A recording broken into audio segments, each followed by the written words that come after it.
Jai Hind everyone. The topic of my lecturate is NATO. NATO stands for North Atlantic Treaty Organization. It is an intergovernmental military alliance formed on 4th of April 1949. Now what is the meaning of intergovernmental? Intergovernmental means it is an international organization. Military alliance means it is formed for the military actions against an external aggressor. Now, this NATO organization works on the principle of collective defense. So, what is the meaning of collective defense? Actually, there are two concepts. One is collective security, and another is collective defense. Collective security is to focuses on preventing conflicts through joint actions, and it works at the international level, and it is multidimensional and faces a wide range of threats. But in collective defense, it is a kind of military alliance which is used for deterring the aggression. And in collective defense, the threat is very specific and opponent is very specific, whereas in collective security it is not.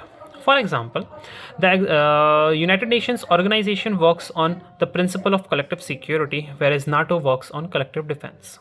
So as I said, that it has a specific opponent. Who is the opponent here in the NATO case?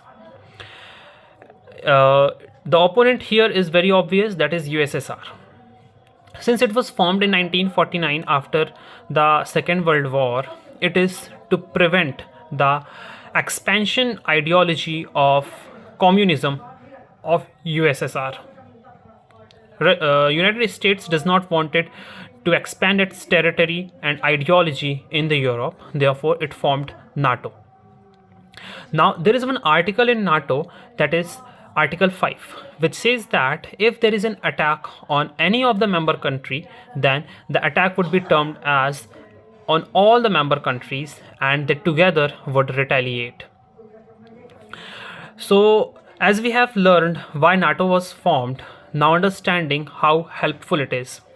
So, since it promotes the security and territorial integrity of European nations, it is very helpful.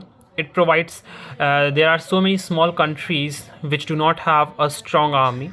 In this way, their territory is being very secured, being the part of the NATO members. The NATO countries also support each other in the economic ways to strengthen the economy. We see that the United States is contributing 3/4 to the total budget, thus influencing in the decision making of the NATO members. And here comes the disadvantage. The disadvantage is that several countries, being the part of the NATO, loses their sovereignty, and it creates a dependency in the NATO members.